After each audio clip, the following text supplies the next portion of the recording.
Dante's Discussion.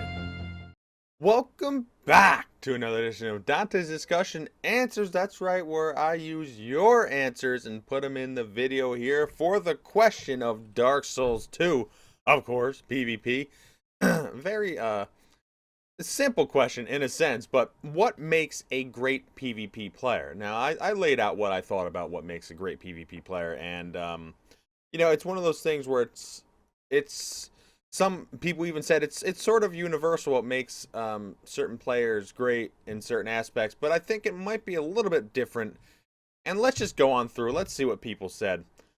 Oh yeah, let's go with the first one that's from YouTube, and just look here, I guess, a little bit more when you read this. An Huang on YouTube says, "You going bald, Dante?" Am I? Come on, am I? Is this going bald? I mean, I got a lot of hair going on here. I don't know. Put in the comments below if you think I'm going bald.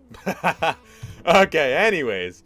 Let's go on another hilarious one, actually, on FextraLife. We got a lot of jokesters around here, but Bumpy Nux says, "I don't know. I can make the mediocre look like the best." So he's basically saying he's not the greatest, and he makes people look good. So, I guess that's fun in itself. Putting jokes on yourself. Pete Hogg on FextraLife says, "Memorization. There are 221 weapons in this game, excluding staves and chimes. Each weapon has different movesets. I think great players know approximately how long the weapon is, how fast it strikes, phantom range on the weapon, the movement of the attack, and the opponent who uses the weapon. By understanding the moveset, you know how to dodge the weapon, and you know how to counterattack. The same with spells too. When a person first encounters a mage in PvP, he'll get trashed, but after a while he knows the pattern of the spells, and he knows to dodge it, and eventually he becomes adept at killing mages. On a side note, I think parrying is an X factor. I'm not saying all great players are good at parrying. Some don't parry, but I feel that if a person could parry every weapon in the game and do it with ease and with incredible accuracy, along with the skills listed above and dodging the counterattack, those are usually the most difficult fighters to face." Definitely a lot of good points here. I remember playing early on, playing against spears in particular, spears and lances. I just didn't understand the phantom range. I didn't get it. After a while, I started to notice, okay, I really got to be weary of these weapons. But also, there's certain things, if you're circling around somebody, usually how fights go, you don't circle around to their weapon hand. So it would be in their right hand. You don't go to your left to their right. You go the other way, and it limits, the spaces you can get hit usually. So it's one thing you really do learn a lot of times from playing. It's not like you just automatically think about that. And same with spells. I mean, there's certain spells you just don't know if you're using them, sure, but that's only one aspect. When you're using them, you don't really see totally how they might affect you with reaction time, panic rolling and such. So yeah, I mean, I think someone who's adept at all weapons, and I do think he brings a good point in, you don't have to be good at parrying in order to be a good player. And I think that's something that some people might miss out on.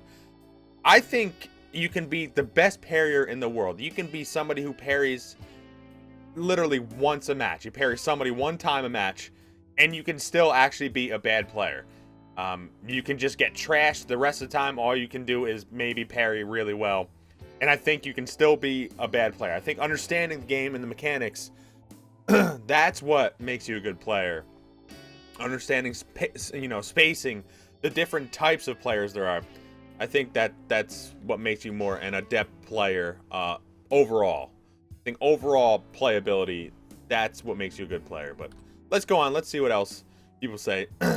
Serious Much on FextraLife says, "The time wasted in excess of 1,000 hours playing as Souls. I imagine that helps." Yeah, I imagine if you're playing the game for 1,000 hours. If you aren't decent, you really love the game. And if you don't love the game, then maybe you should give up on it. I mean, if you played a game that long, you're still bad and you don't like it, I don't know. It's not the game for you. I don't know what to tell you. Go to Checkers. Anyways, next up we have Worm Hero be good in 3 versus 1 and duels as well. Being good in 3 versus 1, I don't think, even if you're the best at that, I don't think that makes you a good player. I think it's a completely different type of play. Probably climaxes in your arsenal. I don't think that really means anything. Duels, of course. I mean, that's what PvP is all about. Next up, we have TSMP. I'd argue patience is a key for a good player. And I'm not talking about not falling for baits and ploys, but being willing to give your opponent a few allowances so they can play at their best. This isn't a big deal in arena matches where people are expected to be ready as soon as the gates open, but it definitely comes up in invasions where you might run across a player who wouldn't mind having just a moment to swap out some gear or even not take the killing shot against an opponent who clearly fumbled for the sake of winning against them at their best. In my opinion, this is the main distinguishing point between players who are simply trying to rack up a kill counter as fast as possible and players who actually enjoy a fight and try to learn new things. This feels like he's talking about me.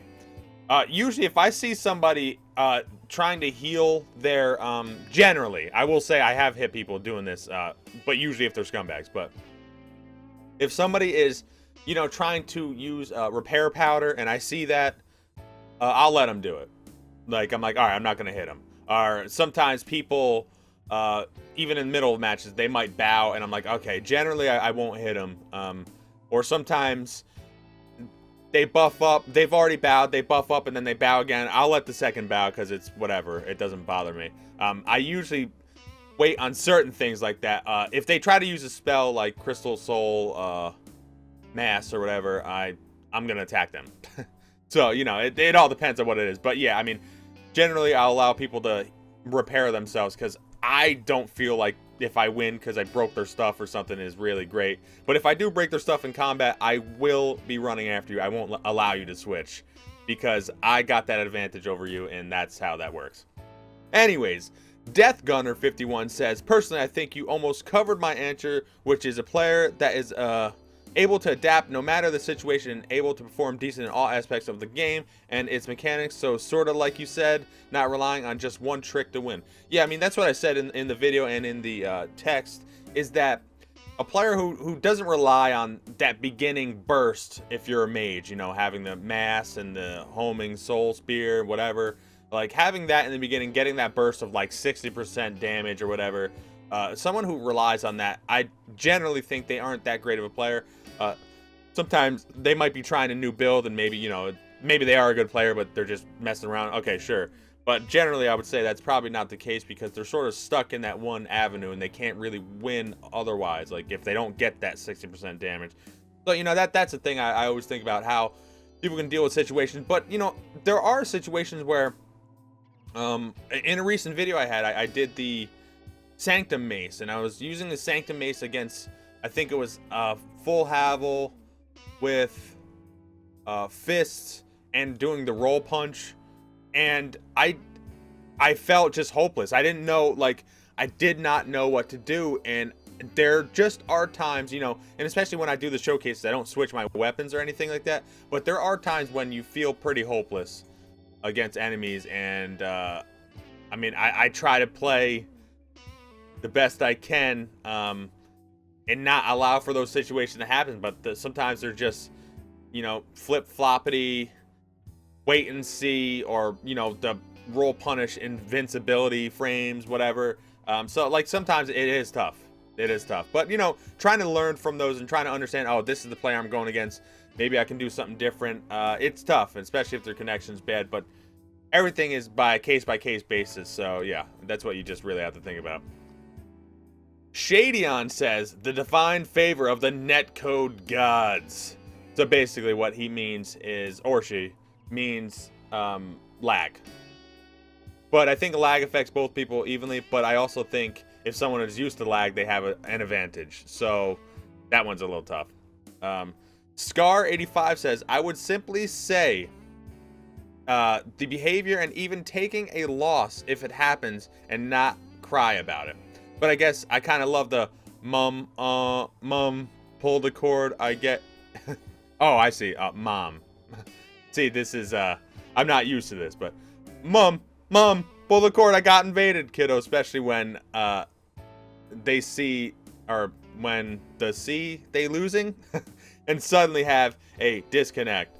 Yeah, I mean, I swear I've had to at least have one or two of those moments where they disconnected their internet in some way. I do think people think that happens more often than it does, though, because there are just connection issues that really do happen. But yeah, being able to take a loss, I will say this: being able to take a loss, not cry about it, understand like, oh, and try to think like, how did I lose? How can I fix that? Or, you know, sometimes you just have a bad match and really, generally, you'd probably win, but that one, I don't know, you messed up. Just understanding that, not crying about it, like he said, being just like a real person, not like being ridiculous. So, you know, stuff like that is interesting. But next up, we go to the YouTubes. We go to Mr. Gargamel. Knowledge of the game mechanics for sure. Ability to adapt playstyle when needed for PvP at fixed soul level as 100 or 150 or 200, for example. Then comes another factor in how good of a build maker you are. I'm not sure about that last one. I will get my thoughts on a little bit higher level. Yeah, obviously I think being adaptable in playstyle mechanics and understanding the knowledge of players and how they play, obviously. But as far as low level, how good of a build maker you are, well, I can do something in Google. I can type in whatever is the best build, and I can generally just get that. I mean, I don't think being a build maker is really a thing. You just look online, Flynn's build, blah, blah, blah. All this stuff, you know, I always hear about. I think that's really what it boils down to. The internet is just all over the place. But there is a different skill set for lower level PvP, especially adaptability. That's one thing that I notice high level and low level when I play. A lot of times it's whoever strikes first and fast can win in the lower level. And roll punishes are like incredible because dodging and rolling and backstepping is a lot less easy, if you will. But yeah, I mean, knowledge mechanics, that's always going to be a thing. Inept Dark Lighter says, someone who uses buffed Chaos Blade for main weapon and has a gank squad ready to lend a hand if they are losing. Also, Onion Bros with two-hand parry with Zweihanda. You remember that one. Guys who run and heal are pretty revered PvP competitors as well. Fear those types of players and be in awe of their power. So yes, of course, this is all BS. A great player is someone who doesn't exploit certain aspects of the game and plays honorably. Someone who is willing to learn all aspects of combat and to play with adaptable based on your opponent. It is tough to really define this type of player without having rules in place as far as what it is considered cheap and what isn't. I do think that Dante, has become as good as he is because of the fact that he felt the need to showcase every weapon. It allows you to learn how to deal with opponents better. So based on all the vids I have seen, I think Dante is the best aggressive style bare bones player I have seen. I must admit that your impatience is the biggest downfall, however. That is true. I get impatient with runners and wait and see players. If I played a little bit more reserved, my win percentage would be kind of like astronomical. But I just don't like playing that way. I mean, that's my play style. I appreciate it, Inept Dark Lighter. I do think that is interesting that you say bare bones player, and I really actually would consider myself a bare bones aggressive player. I'm not flashy. I don't do anything spectacular. I don't think I do like literally anything spectacular at all. Nothing. I barely parry. Yeah, I mean, that's the thing. Like, I don't know. I think I am a good bare bones aggressive player. And for some reason my style really destroys a lot of other players' styles. I don't know why that is. Wait and see players can really mess me up, and somehow like style players can mess me up because there's not many who play exactly like me. So if I fight players like me, I get messed up because I never see it and I don't expect it. But yeah, I mean, like he said, you know, someone who doesn't exploit certain aspects in the game. And now that's actually an interesting aspect to this, because there are exploitations that, you know, even I use. When I use a dagger, I exploit, you know, the stone ring, and I can get my 3 hits in, 3 or 4 hits. I do the run attack. You know, I exploit that. But there are certain exploitations where I think are a little bit less savory, and people probably hate more. I mean, like the phantom range for certain weapons. I mean, there's the roll punish for Sun Sword, but you know, there's certain things where, okay, sure, there's the roll punish for Sun Sword when you two-hand it in R2, but you also can get away from that either by double rolling or timing your roll correctly. There are, however, certain things that, you know, exploiting, I don't know, it's tough. Like, anytime you can exploit something in Dark Souls 2, usually, I'm trying to think of one that there is no counter to, but usually there's some sort of counter to it that you can start to learn over time. Even with the Bandit Axe with its phantom range, you can generally learn. But, you know, there are curved swords that you do the run sweeping attack, and like the phantom range on that is so ridiculous that you almost can't learn that one. But I mean, I definitely see where he's coming from. Exploiting something that is easy, you know, something maybe like a backstep parry that is pretty easy, but you know, again, you can counter that. But like exploiting something like that and really using that as a crutch, I think it makes you less of a good player. Only using the best or only using what is easy, I think that makes you a little bit less of a good player. Not necessarily a bad player, but less of a good player, if that makes sense. Next up, we have Vendrick Mini. The basics on being a good PvP player is not to think to yourself, oh man, I'm going to kick this guy's ass. He won't stand a chance. Then they start running. That's my biggest Dark Souls 2 pet peeve. I hate people who run because it's just wasting your time and it's boring. Next to gankers, believe it or not, I used to gank. I do believe it, Vendrick.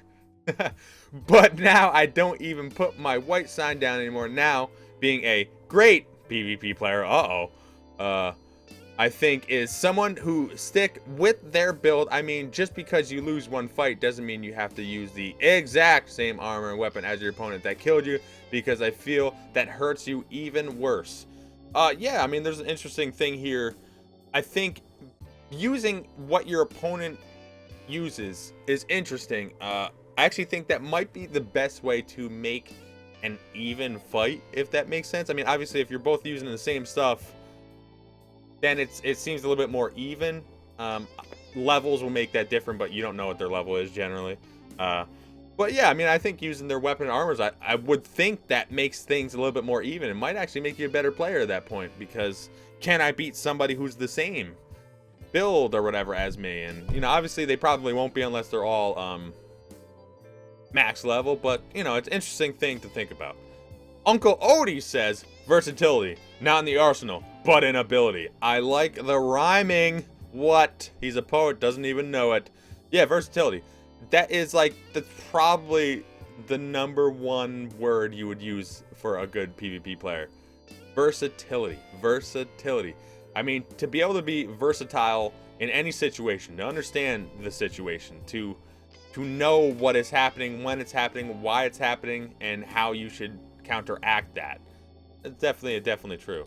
We go back to FextraLife. We go, as another person said, netcode, plain and simple. You could be Scorebrand and be the best PvPers in Dark Souls 2, but if you are fighting someone with a bad connection, most of the time you will lose. I fought a regular in an arena multiple times. Last night on PS4, we usually have good connection with one another, but his connection was really bad that night.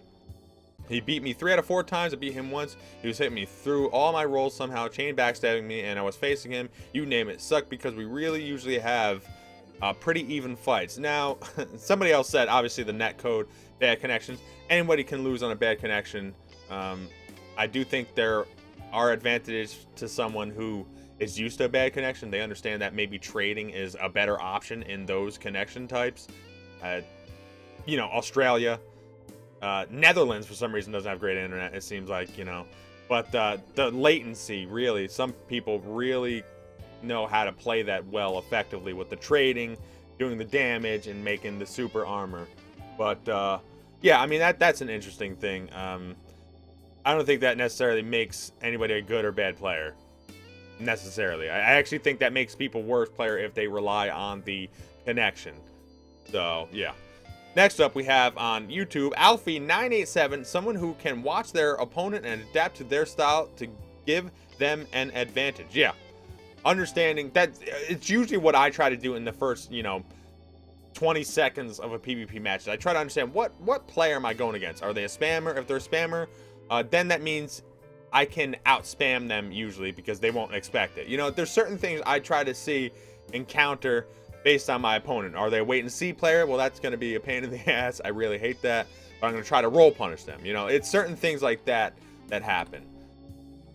Next up, we have on FextraLife, Dr. Strangelove89. Also, anyone who wins with a mace, because that's an achievement right there. I might have to agree with you on that one. Any damn hammer. Oh my goodness, the hammers are the worst. They are so bad. And I literally, out of the whatever 1,000 hours I played or hundreds of hours I put on YouTube, I don't think there is anyone I've seen who used a mace who I was like, wow, this guy's good. So I want to see that. I really want to see somebody use a hammer. Not a great hammer, but a hammer. And I want to see if someone be good. I mean, I've had the barb club. I've done all the weapons. So I've had the barb club, and I went like 10-0 or something with that. But, like, I don't think you should take that for its value there. Hammers are extremely difficult. What else we got? Okay, we have a bunch more, actually. We have, on FextraLife, Nun Karuji, in the context of Dark Souls 2, but some of it is universal. That's correct. Preparation and knowledge. Understanding the game mechanics, weapons, spells, etc. Well-prepared. Hotbar. Character build. Inventory of equipment, rings, consumables, etc. Min-max falls into this category. Skill set. Capability to effectively execute particular techniques. Parrying, reverse roll, animation cancel, etc. Mastery. Enough experience to know map layouts, when to use what weapon, how to space, how to deal with variance and lag, how to read opponents, etc. Adaptability. The ability to use the above set to adapt to various situations and gain the advantage in PvP. Reflexes, physiology, muscle memory. Being age 18 to 25 is usually the peak advantage in reflexes. The black and white criteria for the good PvP player is win or loss. That said, it doesn't necessarily make them a fun or entertaining PvP player to spectate or necessarily tasteful to your own personal standards. Understand also that the repeated use of a certain tactic may hinder one's own development of additional skill sets that could elevate them into a better player.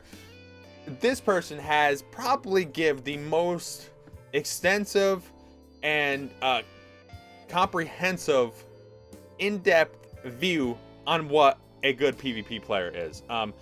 Basically, everything they said, I agree with, except for character build. I think character build is probably the one that isn't. I don't think that makes you a good player because you can just look it up online. I think initially, probably, in the first whatever months of the game came out, sure, that was something, but after a while, you can just look online, and that doesn't matter. I mean, you can't look up the mechanics. You can look up the weapons, but you really can't look up how the weapons, are used or what their moveset is. But basically, everything else. I mean, a well-prepared hotbar. That's one thing that I'm not the best at, but I only use maybe knives and sometimes urns. That's I don't use many items, consumables. Of course, rings. I don't swap rings like Lord Relic. Lord Relic always does that with the life ring or then the red tear stone or blue tear stone, depending on the situation. So that's really cool. He's got me on that. I don't touch my rings generally. Understanding techniques. I don't necessarily think being good at parrying is something that is required for you to be a good player. I don't think you need to be. Of course, maybe I'm a little bit biased because I don't really parry often, but understanding parrying and understanding how to go against parrying, sure, you definitely need that. Reverse roll, sure, animation cancels. Again, animation cancels are good for trickery, and I do think it makes you a better player, but I don't think it necessarily makes you a good player. I don't think you need that. Reverse rolls, I don't think you necessarily need. Of course, you need rolling. You need to be able to dodge and whatever. Mastery, map layouts. I don't think map layouts really are that much. I mean, obviously, if you're chasing somebody down, you're going to need it. But if it's, you know, a one-on-one in the arena or whatever, you're probably not going to want to or need to use that too much. But having the knowledge obviously won't hurt you. How to space, that's huge. People don't understand spacing. I mean, there's sometimes I use like pretty poor weapons, you know, great machete or something like that, and people just like I know the weapon isn't the best, and I understand that, and you know, I'm decent at the game, I would like to say, but then they get destroyed, and I'm like, they had a sun sword. How did they get destroyed? They just were not used to that weapon. You know, you can tell that they were out of their element, and that's partly why, you know, I won those matches, because they just didn't know. They didn't know how to fight against it. You know, and that happens a lot with spears too, because I don't see many people use spears, but when people do use spears, usually the opponent gets wrecked. How to deal with variance and lag. I mean, you're gonna deal with lag, straight up, and every match has at least a little bit of lag. With pairing, especially, I mean, that's just how it works. How to deal with extreme lag or extreme latency, I don't necessarily think that can make you a good player, because it's not as often as you think, unless, of course, you are on the opposite side and going to, you know, across the oceans to play somebody. I don't know if I necessarily agree with that. How to read opponents, I think that's huge. I really use that probably most than most of them. Adaptability, of course, that's in the game, but to use all the situations to make advantage for yourself, sure. Yeah, definitely. Physiology. Now, this is the interesting one. Reflexes, physiology, muscle memory, being able, age 18 to 25 is usually peak. 18 to 25 is, I think that's a little less. I think I think the age starts a little early. It's probably 14 to like 25. Because I think people younger, they're just like, their brains are just wired crazy, and they're just so fast. I'm over that age group, not to date myself, but I also don't play very reactively or reflexively, if you will. That's not generally my play style. I definitely don't wait and see, so I don't play like that anyway. And maybe I'm building into my age group, who knows. But I think he is correct. The black and white criteria for good PvP player is win-loss. What I think he means by this, and it doesn't necessarily make them fun or entertaining, I understand that, but there is an aspect where win-lose, you know, the player who lost can be the better player a lot of times. You know, it's happened to me where I've lost matches where I'm like, I can't believe it. And it's happened. You know, it's happened. Everybody loses to somebody who maybe aren't at their skill level. That's just how the game works. You messed up, or lag, or whatever the reason, it just happens. You know, you have to deal with it, you have to understand it. But winning and losing doesn't necessarily make you a good player. You can win a higher percentage of, you know, whoever, but it doesn't necessarily mean you're better. It just means that maybe you only use the sun sword with full havels, whereas this other guy, he's using great machete, or he's using spotted whip. So, you know, stats don't necessarily matter if people are keeping them. I don't know how many people are. I am, for me anyway, at least for the videos. But yeah, I mean, it's interesting. It's interesting. So let's go on. Next, we go to YouTube. Septic Eye Sam. A good PvP player is someone who can win with only himself, no buffs, and know how to deflect everything for backstab, Scour's Ring, or Turtle Armor. For spells, the good spell Parry Shield, forgot the name. I think there's a few of them out there. And some rings, high adaptability and high damage. If they know how to parry, fair game to exploit. It's the other person's fault for not adapting to parrying heavier or fast weapon changes. At least that's what I do. So adapting skill and mind tricks, making friends. Interesting. And then he goes on to say, that's the largest comment I ever wrote. There's definitely interesting things he said here. You know, I think what he was saying was that, you know, if you get parried, that's your fault. You shouldn't have got parried. You shouldn't have put yourself in that situation. I think that's what he's saying. So parrying is fair game, you know, allowing for parrying, understanding how to not be parried. That makes you a better player. And the other stuff is basically what was stuff in there. Doing mind tricks, however, I don't think you necessarily need to do mind tricks to win. I think mind tricks can help you win, but overall, if you're only doing mind tricks, I try to like limit it. If you're only doing mind tricks, you probably won't win, right? I don't know. Anyways, we go back to FextraLife and we get another comment from Dr. Strangelove89. Someone who can fight well with most weapons, doesn't rely on gear and buffs to cover weaknesses. Also someone who can win without parry fishing or backstab spamming or constantly running away and catching you with running attacks. Someone who's fun to fight but makes you think, damn, I got schooled, rather than someone totally frustrating that just makes you think they need to get out more. But there's obviously certain things I don't agree with. Having a good match against somebody, I don't think necessarily means getting crushed or getting schooled or not doing certain things. I mean, if you turn your back and I happen to be able to get a backstab on you, is that my fault? No, you shouldn't have turned your back and try to run away from me. You ran away from me and I ran and attacked you. Am I not supposed to hit you? Like, you know, there's certain things I don't understand when people complain about running attacks. One of them, I mean, if I spam running attacks, which you can't really do, that's your fault for either not shielding up, parrying. Why'd you turn your back? You're the one who was running away in the first place. That's not my fault. I don't know what else to do, you know? That's the only way I can get to you is the run attack. I don't know. People complain about the weirdest things sometimes. Of course, I complain about healing and ganking. I guess I might not be any different than other people, but, you know, a good fight isn't one that you have to get schooled on, or being a good player doesn't necessarily mean every fight has to be close or anything like that. So that was a little bit weird.